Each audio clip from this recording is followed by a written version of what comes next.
Olá pessoal, tudo beleza? Aqui quem fala é o professor Tiago Leite, procurador do Estado de São Paulo, professor de ambiental, e vamos aqui para o nosso aulão de direito ambiental para delegado da Polícia Federal. Então, principais apostas minhas para a prova de delegado da PF. Antes de começarmos, quero deixar aqui o meu Instagram, @prof. Tiago Leite, com TH. Então, fica à vontade aí para me seguir, acompanhar os conteúdos, beleza?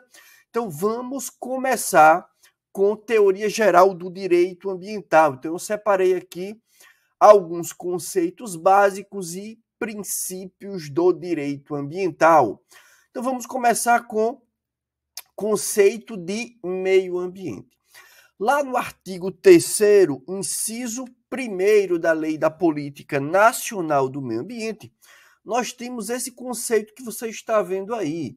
É o conjunto de condições, leis, influências e interações de ordem física, química e biológica que permite, abriga e rege a vida em todas as suas formas. Atenção, esse conceito aqui ele é restrito ao meio ambiente natural, mas o conceito moderno de meio ambiente é muito mais abrangente. O Supremo adota essa classificação aqui. Então, o meio ambiente engloba o meio ambiente natural. Então, aqui nós temos, a fauna, a flora, recursos hídricos, solo, subsolo, beleza. Mas nós temos também o meio ambiente cultural, composto aí pelos bens com valor cultural relevante, sejam bens materiais ou imateriais. Temos o meio ambiente artificial, aqui nós temos intervenções do homem, aqui nós temos o espaço urbano. Por isso que muitos editais trazem política urbana dentro de meio ambiente, direito ambiental. E temos também o meio ambiente laboral ou do trabalho, composto aí pelo conjunto de normas relacionadas à saúde e à segurança do trabalhador. Na ADI 3540, o Supremo traz essa classificação. E parte da doutrina ainda acrescenta o patrimônio genético como uma quinta espécie de meio ambiente, beleza? Visto o conceito moderno de meio ambiente, vamos aos princípios do direito ambiental. Então, eu separei aqui aqueles mais recorrentes em provas. Então, muita atenção. O primeiro é o princípio do desenvolvimento sustentável. Bem simples. Esse princípio significa a harmonização de 3 elementos básicos. Nós temos um tripé que dá sustentação ao princípio do desenvolvimento sustentável. Então, nós temos o crescimento econômico, então o elemento econômico, nós temos o elemento social, justiça social, e o elemento ambiental, a tutela do meio ambiente. Quando eu consigo aliar esses 3 elementos, eu tenho desenvolvimento sustentável. Aonde eu encontro esse princípio na nossa Constituição? No artigo 225 da Constituição, que é um artigo de leitura obrigatória, porque ele trata de forma mais específica e direta da tutela do meio ambiente. Mas também no artigo 170, que trata da ordem econômica. Então, olha só, eu separei aqui em cores os 3 elementos: ordem econômica, justiça social e proteção ou defesa do meio ambiente. Então, a proteção do meio ambiente vai servir como limitador e um conformador da própria ordem ou da atividade econômica. Prosseguindo, nós temos aqui o princípio da função ambiental ou socioambiental da posse ou da propriedade. Então, nós sabemos que não existem direitos absolutos. E o direito de propriedade não é uma exceção a essa regra. Então, eu tenho que exercer o meu direito de propriedade de modo a proteger o meio ambiente. Então, se eu exerço o meu direito de posse ou de propriedade sem observar as normas ambientais, eu estou exercendo o meu direito de forma abusiva. Então, mais uma vez, o meio ambiente servindo como balizador, um limitador, só que aqui do direito de propriedade. Esse princípio ele faz nascer para o seu titular, portanto, proprietário ou possuidor, uma série de obrigações ou deveres voltados para a proteção do meio ambiente. Esses deveres têm natureza propter rem, ou direito real. Então, eles vão acompanhar o objeto da propriedade, tá bom? Súmula 623 do STJ também é nesse sentido. Obrigações ambientais têm natureza propter rem. Em geral, vamos ver aqui, essas limitações, né, sofridas pelo proprietário em decorrência do princípio da função da propriedade, em geral, em regra, não conferem direito à indenização, porque, em regra, não ferem o núcleo essencial do direito, ou seja, não há o esvaziamento do valor econômico do bem. É uma simples limitação administrativa. De forma excepcional, eu posso ter, sim, discussão quanto à indenização, caso se comprove que essa limitação chegou ao ponto de esvaziar o conteúdo econômico do bem, não é esvaziando ou aniquilando esse núcleo essencial do direito, mas é exceção. Prosseguindo, nós temos dois princípios que nós vamos estudar aqui em conjunto: prevenção, precaução. Ambos os princípios visam evitar a ocorrência do dano ambiental através da adoção de medidas de cautela antes da execução de atividades que possam causar danos ao meio ambiente. Beleza. Qual a diferença entre esses dois princípios? Então, aqui está a chave da questão.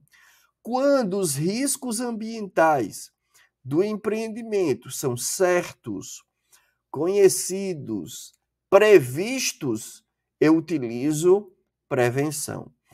Quando esses mesmos riscos são incertos, desconhecidos, imprevisíveis, não há certeza científica, eu utilizo o princípio da precaução.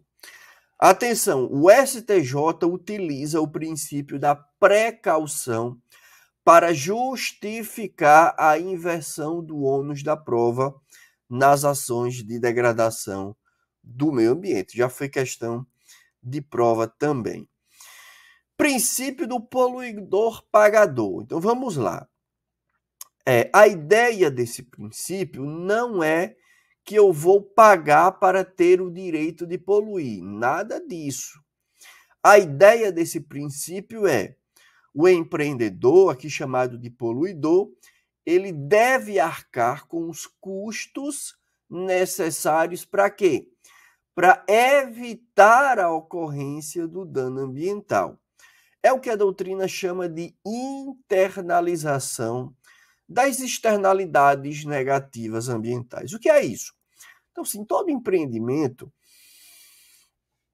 ele vai causar efeitos positivos e efeitos negativos.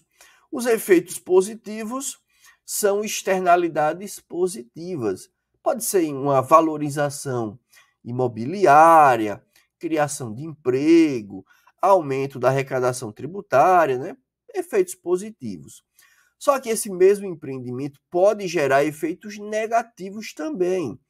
Não é? Pode haver o aumento da poluição, é uma externalidade negativa ambiental. Então, esse princípio faz com que o empreendedor ele arque com os custos necessários para evitar esse dano ou mitigá-lo, já que ele vai ter o lucro do negócio, ele também tem que arcar com os custos necessários, tá bom? Essa é a ideia do poluidor pagador. Quando os princípios da prevenção e precaução falham e ocorre o dano ambiental, entra em cena o princípio da responsabilização.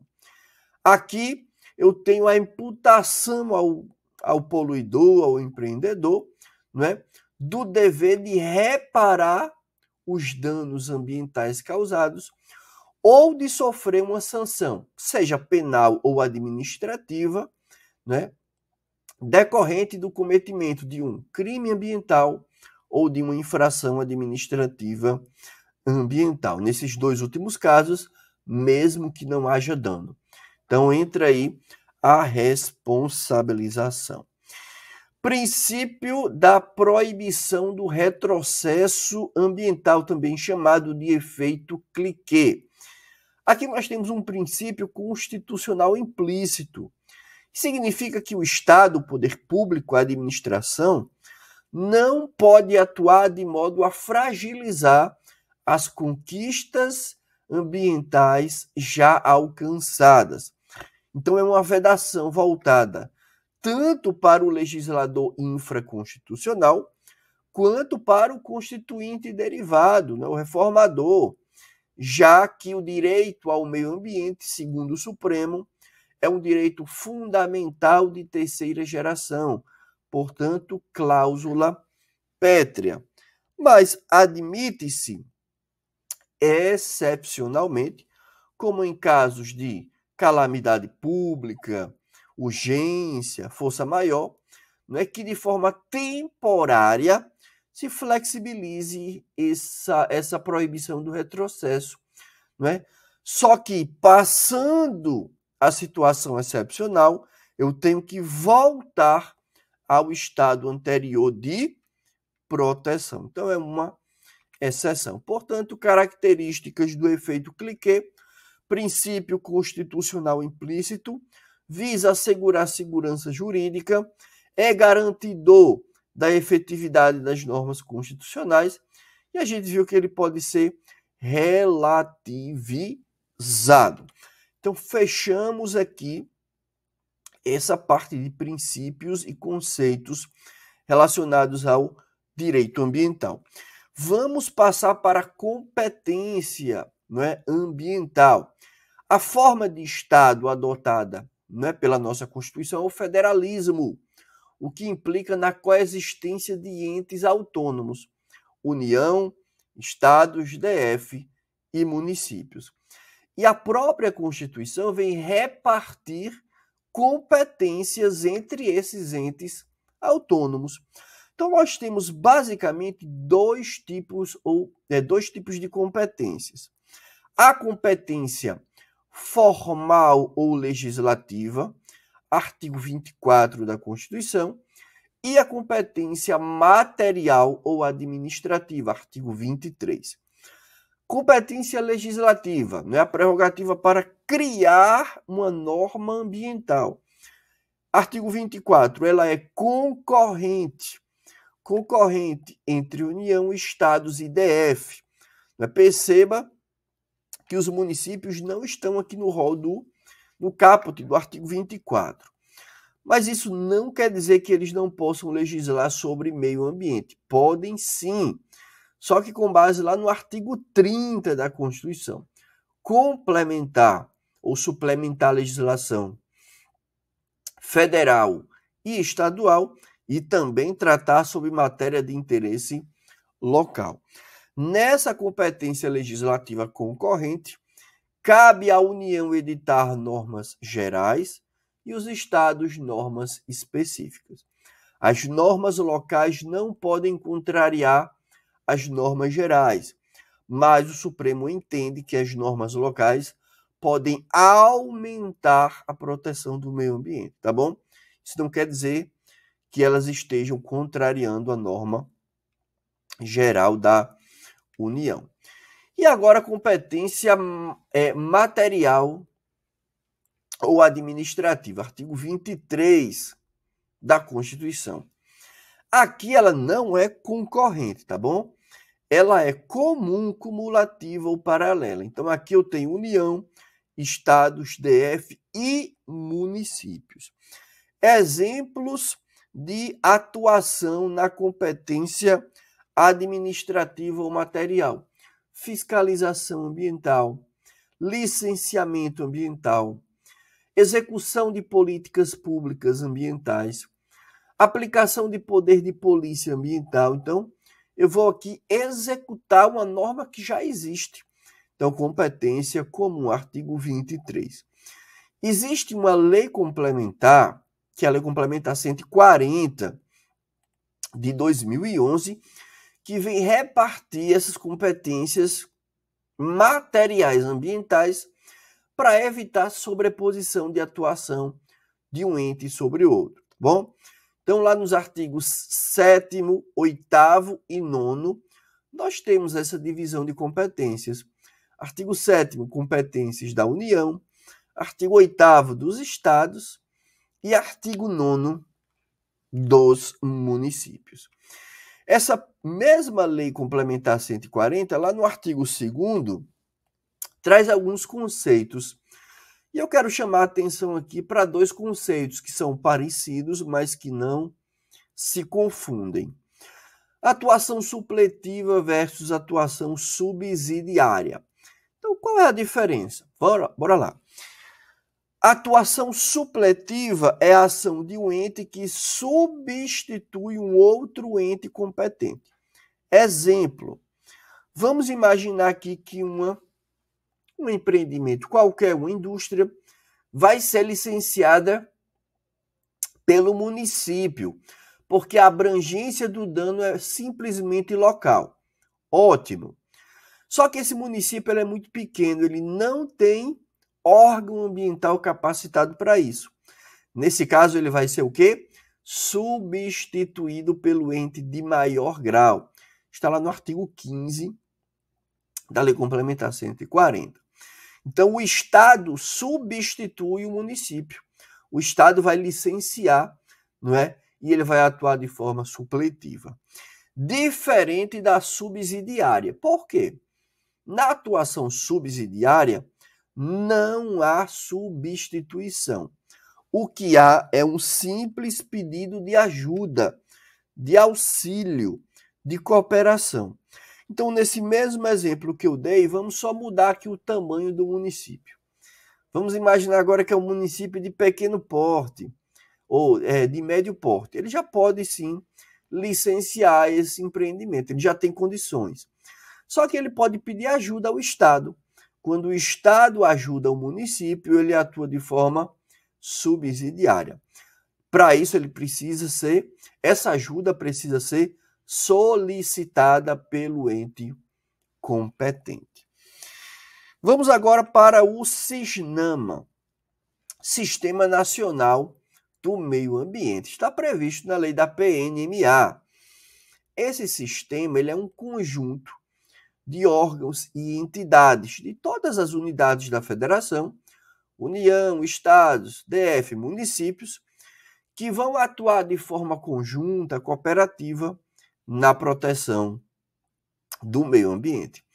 Eu tenho essa estrutura aí do artigo 6º da Lei 6938. Órgão superior, Conselho de Governo.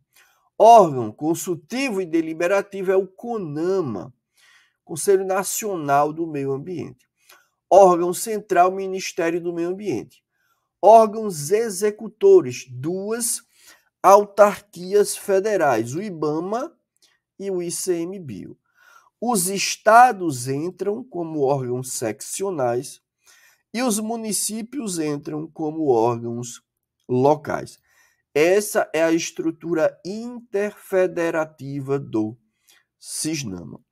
Agora vamos passar para os instrumentos da PNMA. Esses instrumentos estão arrolados lá no artigo 9º da Lei 6938, que é a lei da PNMA. Esses instrumentos são ferramentas que o legislador coloca à disposição do poder público, da sociedade, para o cumprimento dos objetivos da política.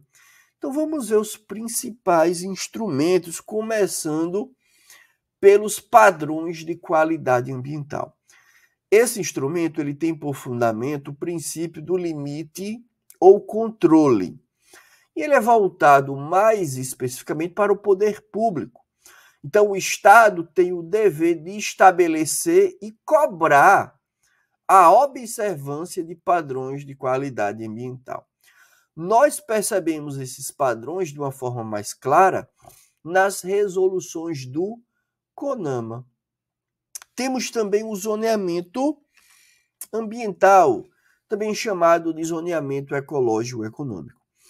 Aqui eu tenho um instrumento de planejamento territorial. Como é que funciona o zoneamento? Então, o poder público identifica uma área como sendo relevante do ponto de vista ambiental, delimita essa área de uma forma precisa e faz incidir sobre ela o quê? Um regime jurídico ambiental diferenciado, especial. Então, cria-se uma zona ambiental, tá bom?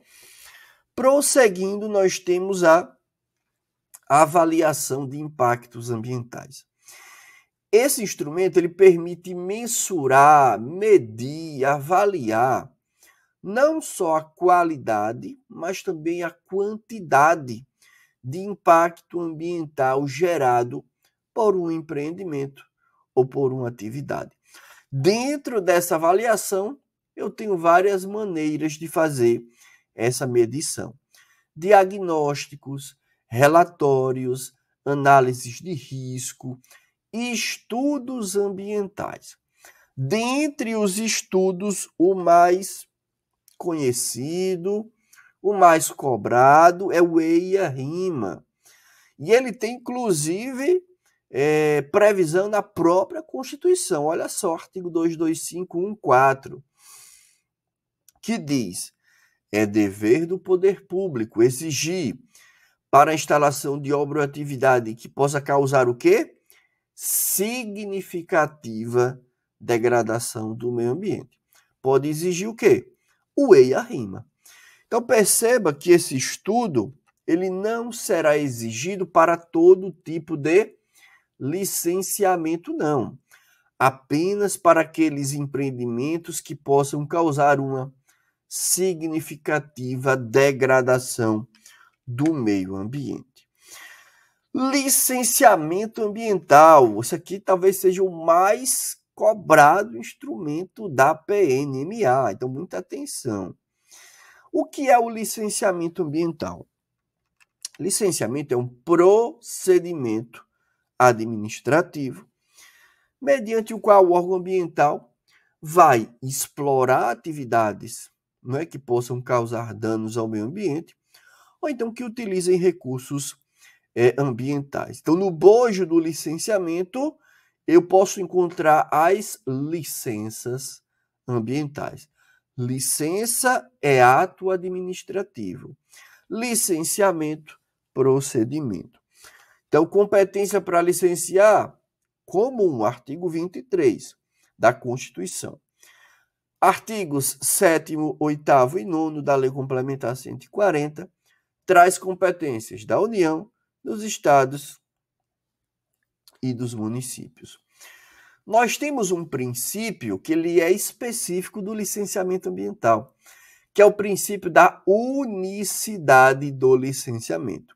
O que é que diz esse princípio? Olha, uma atividade vai ser licenciada por um único ente, ou vai ser a União, ou o Estado, ou o município.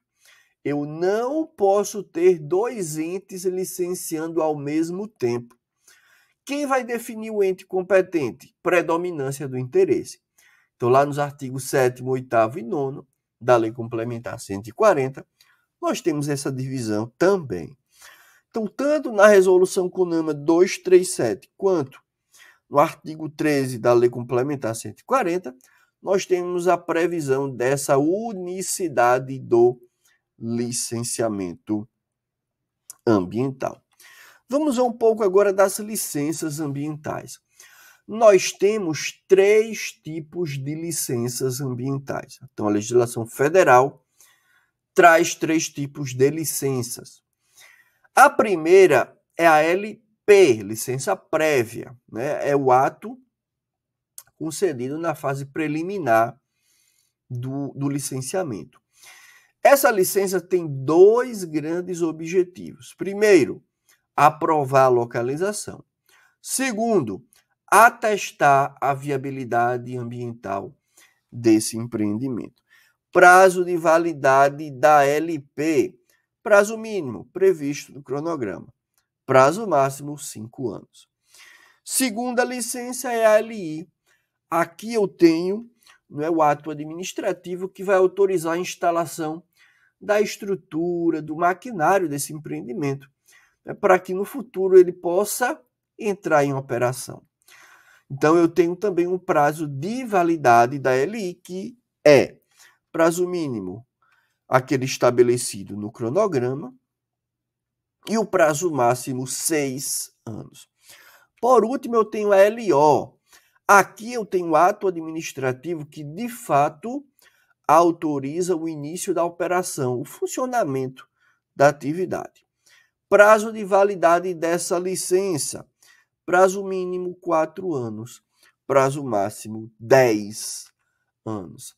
Então, essas são as licenças que nós podemos encontrar no licenciamento ambiental. Criação de espaços protegidos. A lógica aqui é bem parecida com a do zoneamento ambiental. Então, o Estado identifica uma área que importante do ponto de vista ambiental, que justifica essa proteção extra, delimita essa área de uma forma precisa e, através de um ato oficial, cria o espaço protegido com a incidência de um regime jurídico diferenciado. Dentro desse gênero, eu tenho vários tipos de espaços protegidos.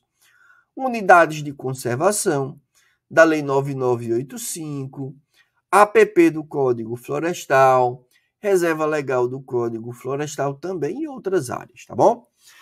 E o artigo 9º acaba com os instrumentos econômicos. Esse rol aqui ele é exemplificativo, o próprio final aqui do inciso, com a expressão e outros, já indica isto. Dentre os instrumentos econômicos, nós temos concessão florestal, servidão ambiental, seguro ambiental. Vamos estudar os dois primeiros, são os mais cobrados.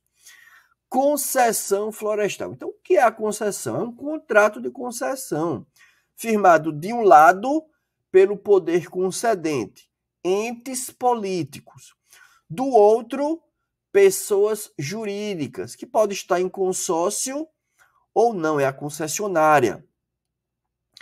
Isso tudo mediante licitação na modalidade de concorrência.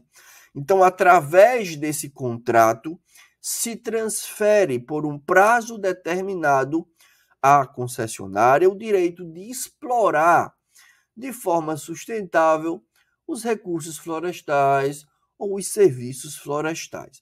Tenho a lei que regulamenta isso, Lei 11.284, tá bom? E eu tenho também prazos desse contrato de concessão. O prazo aqui vai variar conforme o objeto do contrato. Então, vamos lá. Se o objeto do contrato for, eu quero usar produto florestal, como madeira, eu quero explorar ali extração de madeira. Prazo mínimo, o ciclo de corte. E o prazo máximo, 40 anos. Se eu quero explorar serviços florestais, como serviço de recuperação ou de preservação, turismo, ecoturismo, aqui eu tenho um prazo mínimo de 5 e um prazo máximo de 20 anos. O segundo instrumento aqui é a servidão ambiental. Então, ela está prevista a partir do artigo 9º-A da lei da PNMA.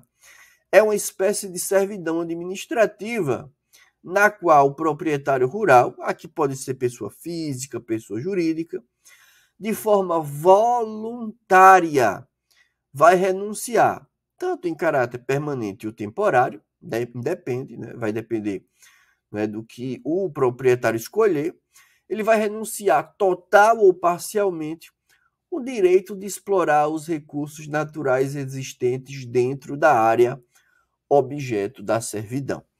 Essa servidão, ela pode ser tanto onerosa quanto gratuita.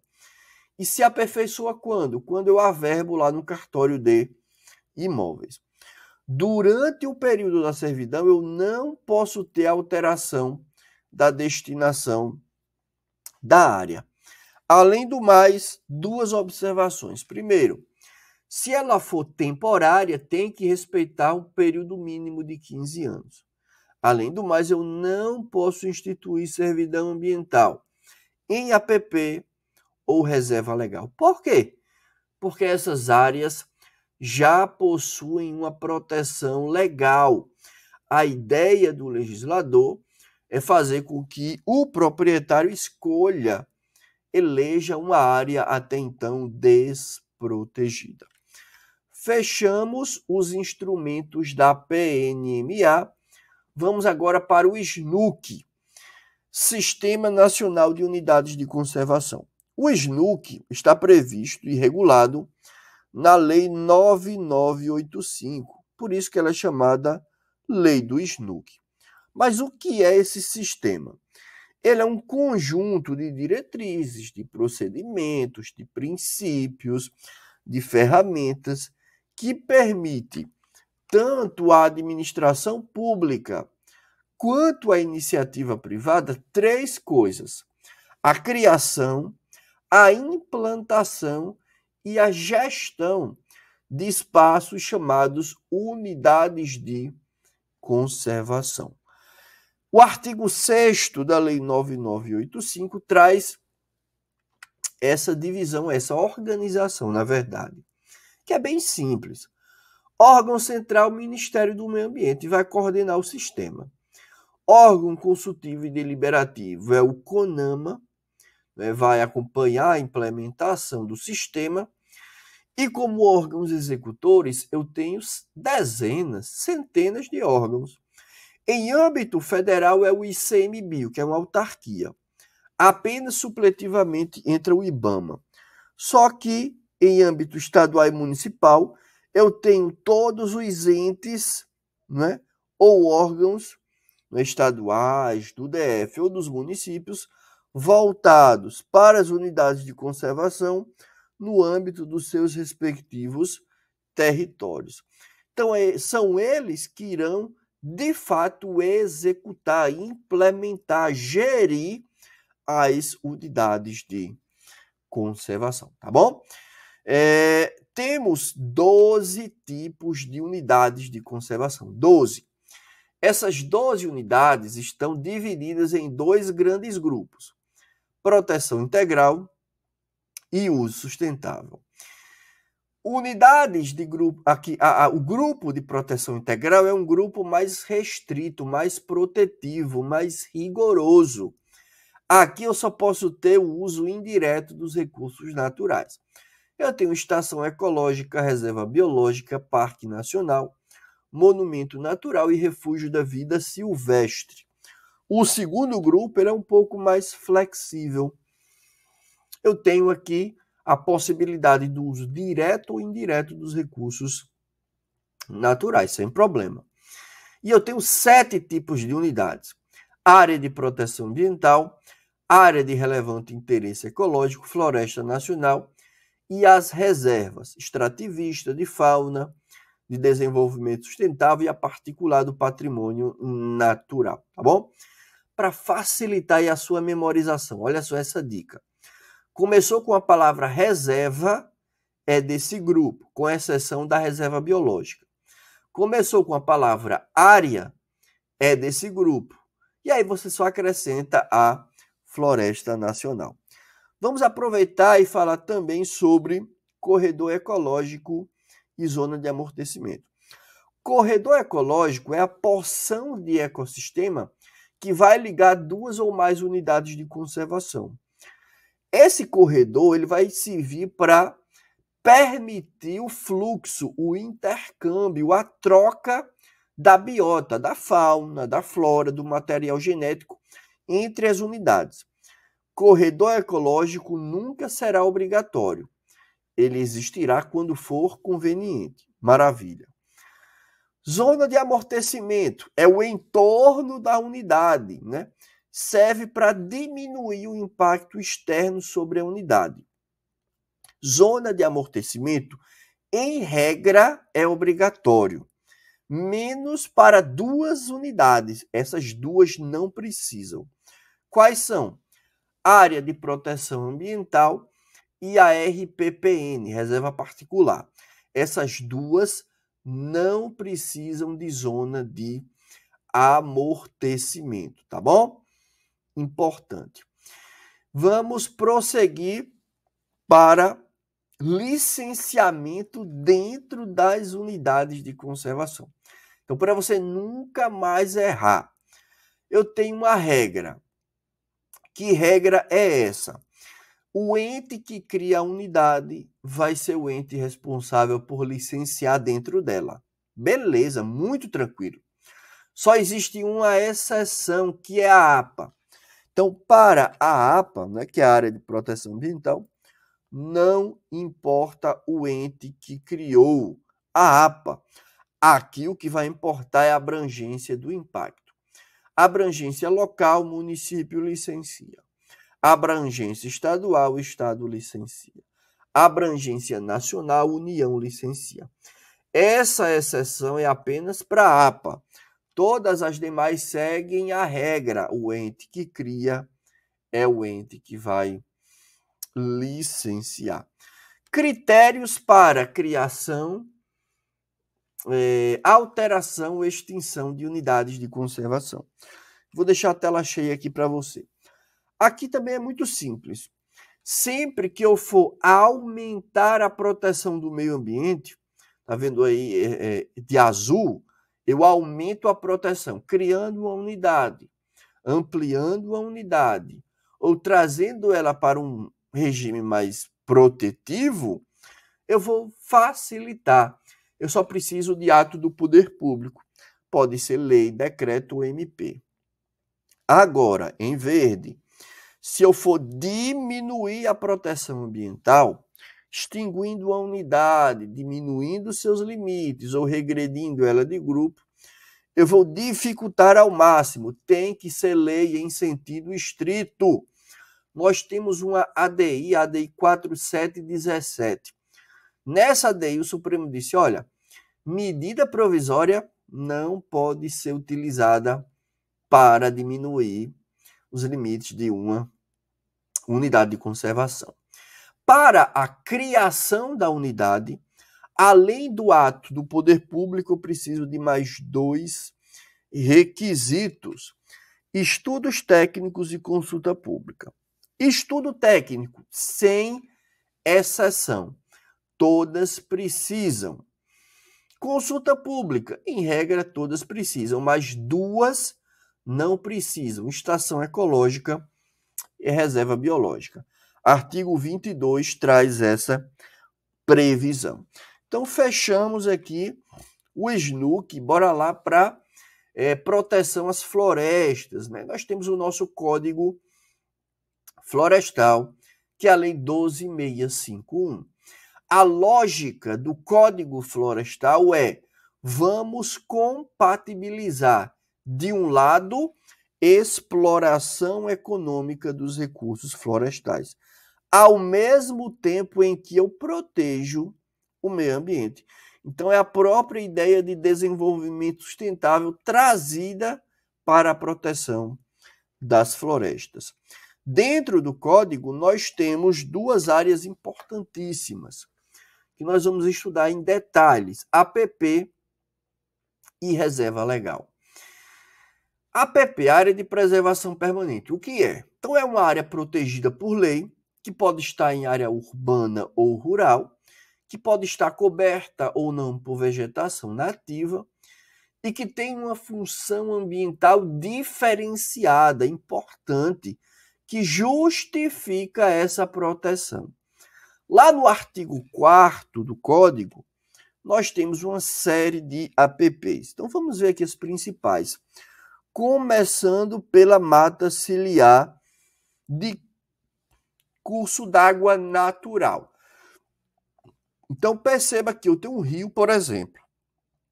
De um lado e do outro, ou seja, nas margens desse rio, eu preciso deixar uma faixa de vegetação, é a mata ciliar. Quanto mais largo o curso d'água, mais larga a APP exigida. Eu preciso para os cursos perenes e intermitentes. Efêmeros não há necessidade. Mas eu tenho outros tipos de mata ciliar também. Mata ciliar no entorno de lago ou lagoa natural. Qual o tamanho? Depende. Em primeiro lugar, da localização. Se a minha lagoa está em área urbana, 30 metros. Se ela estiver em área rural, eu tenho que ver o tamanho dessa lagoa. Tem mais de 20 hectares, 100 metros. Entre 1 e 20, 50 metros. Menos de 1 hectare, eu nem preciso dessa APP, tá bom? Mata ciliar no entorno de nascente. Essa aqui também é bem interessante. Eu tenho a nascente. Eu vou traçar um raio com pelo menos 50 metros. Então, toda essa circunferência ao redor da nascente é APP de mata ciliar. Só que aqui nós temos uma observação importantíssima. O Código Florestal fala apenas em nascentes perenes. Só que o Supremo, na ADC 42, deu interpretação conforme, de modo a acrescentar também as nascentes intermitentes, tá bom? Mesma lógica do curso d'água. Preciso para os perenes e intermitentes. Manguezal, tranquilo. Toda a extensão do manguezal é APP. Restinga, que é essa vegetação que você está vendo aí na tela, muito comum nos nossos litorais, nas nossas praias. A restinga, essa vegetação, ela vai ser APP quando ela tiver pelo menos uma dessas duas funções. Ou for fixadora de duna ou for estabilizadora de mangue. Temos também as faixas marginais das veredas ou nas veredas. A vereda é esse terreno encharcado aí, também chamado de brejo. É muito comum no Pantanal. Então, nas margens das veredas, de um lado e do outro, eu preciso deixar pelo menos 50 metros protegidos a título de APP. Então, essa APP vai diminuir os efeitos negativos do meio externo sobre a área da vereda. Então, vimos aí várias áreas de preservação permanente. O regime jurídico dessas áreas, ele consiste em quê? Regra geral, é vedada a intervenção. É vedada a supressão de vegetação dentro de APP. Exceções, artigo 8º. Utilidade pública, interesse social e baixo impacto. Como é que eu vou saber se uma atividade é de utilidade, interesse ou baixo impacto? Eu tenho que ir lá para o artigo 3º do Código Florestal, incisos 8º, 9º e 10º. Então, tem aí as atividades enquadradas. Jurisprudência relevante do Supremo. Em 2018, o Supremo julgou a expressão gestão de resíduos, que é uma expressão que está dentro de utilidade pública, como inconstitucional. O que é que isso quer dizer? Gestão de resíduos, leia-se aterros sanitários. Então, o Supremo decidiu, na ADC 42, que não pode haver aterro sanitário em APP, porque o risco de contaminação é grande. Isso foi em 2018. Só que um problema surgiu. Em torno de 80% dos nossos aterros estão localizados, total ou parcialmente, dentro de APPs. Então, como é que você vai fechar da noite para o dia praticamente todos os aterros sanitários? É impossível. E aí, no final de 2024, não é, o Supremo julgou embargos de declaração opostos pela AGU, dizendo o seguinte, para resolver esse problema. Olha, os aterros que já estão funcionando, eles podem continuar funcionando por toda a vida útil deles. Os aterros que já passaram pelo licenciamento estão prestes a iniciar, podem iniciar o funcionamento até o final da vida útil. Novos aterros não podem mais em APPs, tá bom? E o Supremo ainda decidiu que, para os aterros que vão funcionar, no final da vida útil deles, eles não precisam retirar o material, desde que cumprida a legislação ambiental. Então, nós temos isso aí em relação à APP. Bora lá para reserva legal, é a segunda área que a gente vai estudar em detalhes. Reserva legal é uma limitação administrativa que vai condicionar o uso da propriedade rural em prol de um interesse público específico. Que interesse é esse? A proteção do meio ambiente. Como limitação administrativa, é geral, gratuita, com finalidade pública e tem por fundamento o princípio da função ambiental da propriedade. Eu quero ler com você aqui o conceito de reserva legal do artigo 3º para nós pontuarmos 3 diferenças com as APPs. Então, olha só, área localizada no interior de uma propriedade rural, primeira diferença.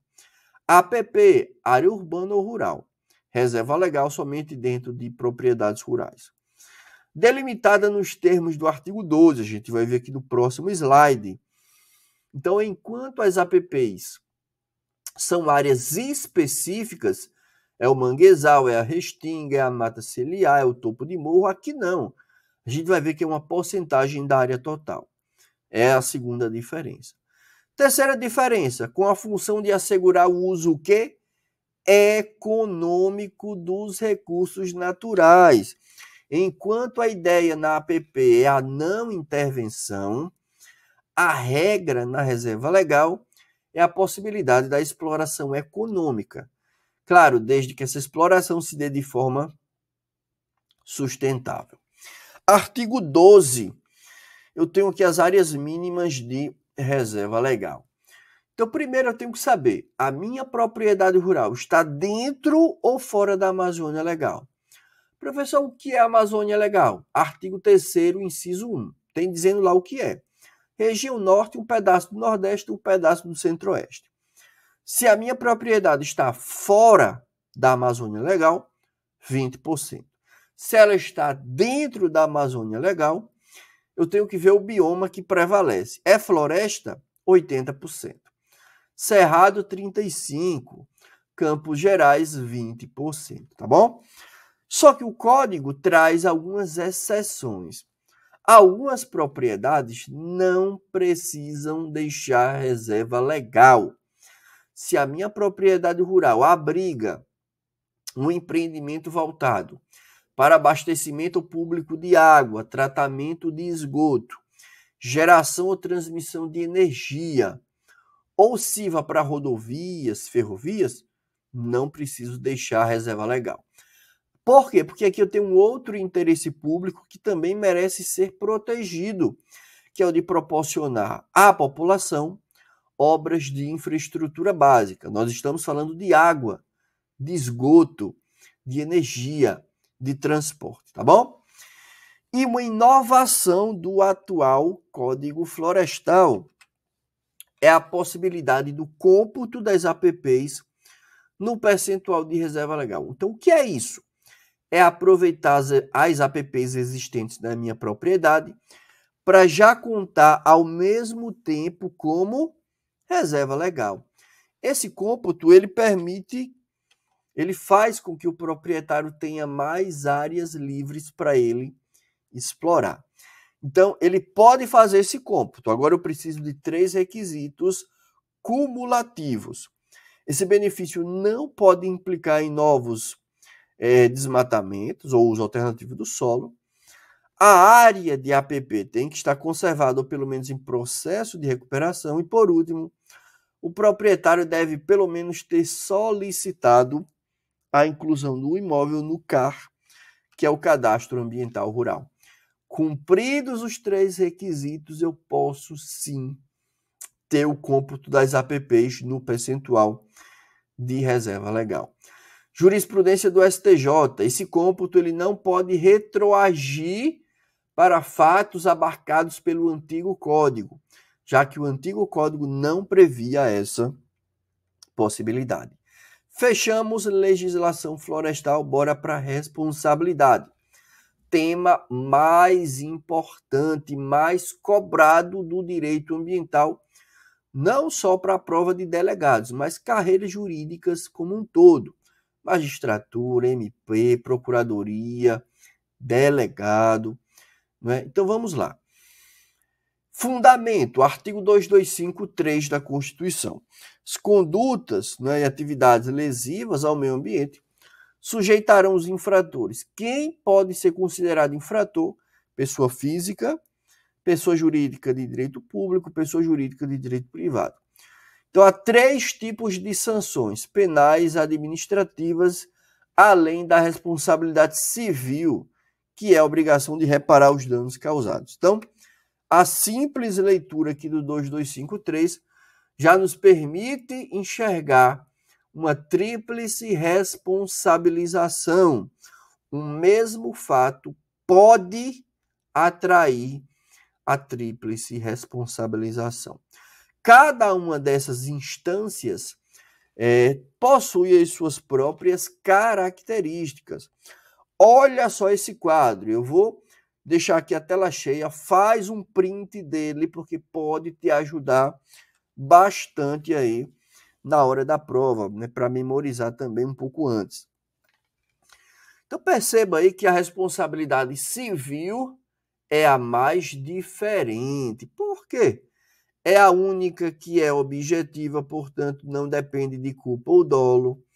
É a única que depende do dano. É a única que é solidária. É a única que pode decorrer de um ato lícito. E é a única com base na teoria do risco integral.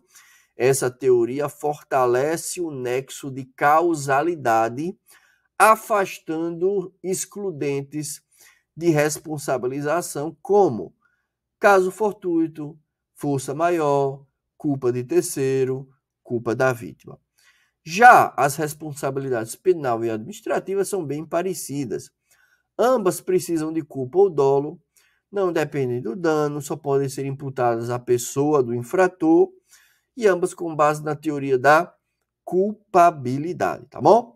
Então aí um quadro comparativo com as principais características, né, das instâncias de responsabilidade ambiental. Beleza? Prosseguindo, nós temos a questão da prescrição. O que é que o STJ entende sobre prescrição no direito ambiental? Importante. A pretensão de reparar o dano ambiental em si, o STJ chama de macrobem ambiental, imprescritível, já que o direito ao meio ambiente é um direito fundamental, tá bom? Não prescreve. Agora, os danos ambientais reflexos, que são patrimoniais, que são individuais e decorrem do dano ambiental, prescrevem normalmente no prazo do Código Civil, que é de 3 anos. O STJ chama de microbem ambiental. Mais um entendimento do STJ, que inclusive acabou cristalizado na súmula 652. Como é que o poder público responde quando ele se omite no dever de fiscalizar? Simples, de forma objetiva, de forma solidária, mas de execução subsidiária. Então, sublinha aí, faz a marcação aí dessa expressão, execução subsidiária. O que é que significa isso? Que o Estado vai atuar como um devedor reserva. Ele terá benefício de ordem. Ele será chamado a responder apenas caso não consiga responsabilizar o causador direto do dano. Princípio da insignificância e crimes ambientais. Então, em tese é possível sim a aplicação. Eu digo em tese porque a análise aqui é bem rigorosa, né? Eu preciso de 4 requisitos cumulativos. Conduta minimamente ofensiva, ausência de periculosidade social da ação, reduzido grau de reprovabilidade do comportamento e lesão jurídica inexpressiva, tá bom? No direito ambiental, nós temos uma peculiaridade, é a possibilidade da pessoa jurídica cometer crime. Artigo 225, parágrafo 3º da Constituição e artigo 3º da Lei de Crimes Ambientais permitem sim essa responsabilização. Só que eu preciso de 2 requisitos também cumulativos. O ato tem que ter sido praticado por representante da PJ, então pelo seu colegiado, né, responsável pela administração, e o ato deve ter sido praticado em benefício de quem? Da pessoa física? Não, da PJ, da entidade, requisito do artigo 3º da Lei de Crimes Ambientais. Ainda em relação a esse tema, nós temos 2 teorias. Teoria da dupla imputação versus responsabilidade individualizada. Então, bora lá. Dupla imputação, o que é que significa?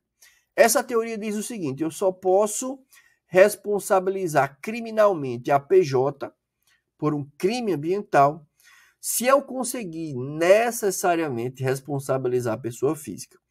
Ela foi abandonada há muitos anos pelo STJ. Então, adotamos a individualizado apartado. Então, eu posso responsabilizar a PJ, mesmo que eu não consiga responsabilizar a pessoa física. TAC ambiental, também importante. O TAC, ele tem eficácia de título executivo extrajudicial e ele é lavrado, né, após acordo entre as partes. Então, o interessado, o particular, ele vai se comprometer a ajustar o seu comportamento de modo a observar a legislação ambiental. Fundamento, artigo 5º, parágrafo 6º da Lei da Ação Civil Pública. Título executivo extrajudicial. Eu posso, de forma cumulativa, prever no TAC condutas positivas, obrigação de fazer, condutas negativas, não fazer, e de pagar. Portanto, eu posso me comprometer a demolir uma construção irregular, a não construir mais ali, além de pagar uma indenização. É possível. Entendimento do STJ, importante. A assinatura do TAC não tem o poder de afastar a tipicidade penal. São instâncias diferentes. A assinatura do TAC pode até servir para atenuar uma eventual sanção penal, jamais para afastar. Súmulas do STJ sobre o tema. Súmula 467. O Estado tem o prazo de 5 anos para cobrar multa ambiental. Eu estou falando de responsabilidade administrativa ambiental. Prazo contado do término do processo. Súmula 613. Não se aplica a teoria do fato consumado em direito ambiental. Súmula 618. Inversão do ônus da prova com base no princípio da precaução. Súmula 623. Obrigações ambientais têm natureza de direito real ou próprio terreno. Súmula 629. Eu posso cumular em um mesmo procedimento a obrigação de fazer, não fazer e pagar. E súmula 652. O Estado responde quando se omite de forma solidária, mas de execução subsidiária. Então, fechamos aqui responsabilidade e vamos para biossegurança. Biossegurança é um conjunto de normas, de regulamentos que vão fixar técnicas e procedimentos a serem seguidos no processo de manipulação do patrimônio genético, né, dos organismos vivos, com a finalidade de evitar danos ao meio ambiente e à saúde humana. Qual é o marco legal ou normativo da biossegurança? Artigo 225.1.2 da Constituição, a Lei 11.105, que é a Lei de Biossegurança, e o decreto que regulamenta a lei. Nós temos aqui dois conceitos importantes. Primeiro é o de OGM. O que é OGM? Qualquer organismo cujo material genético, ADN ou RN, né, que tenha sido modificado por qualquer técnica de engenharia genética. Se eu tenho um organismo, o material genético desse organismo foi modificado por engenharia genética, ele é um OGM, tá bom? E o que é engenharia genética? Atividade de produção e manipulação desse material genético recombinante.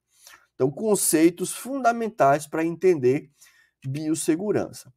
Artigo 5º da lei, né, da biossegurança permitiu, para fins de pesquisa e terapia, utilização de células-tronco embrionárias obtidas de embriões humanos produzidos por FIV, que é a fertilização in vitro, e que não foram utilizados no respectivo procedimento, desde que sejam embriões inviáveis ou então congelados há 3 anos ou mais, desde a publicação da lei, que foi lá em 2005, ou então depois de completarem 3 anos contados a partir do congelamento. Se for inviável, pode usar logo. Ou então, se for viável, desde que ultrapasse esse prazo de 3 anos, para fins de pesquisa e terapia, tá bom? Condutas proibidas, vedações da lei. Implementação de projeto relativo ao OGM sem a manutenção do registro individual, engenharia genética em organismo vivo ou manejo in vitro, não é, desse material recombinante realizado em desacordo com as normas. Esse terceiro é importante. Engenharia genética em célula germinal humana, proibido. Em zigoto humano, proibido. E em embrião humano, proibido também. Clonagem humana não só é proibido, como a gente vai ver daqui a pouco, é crime, tá bom? Clonagem humana é crime.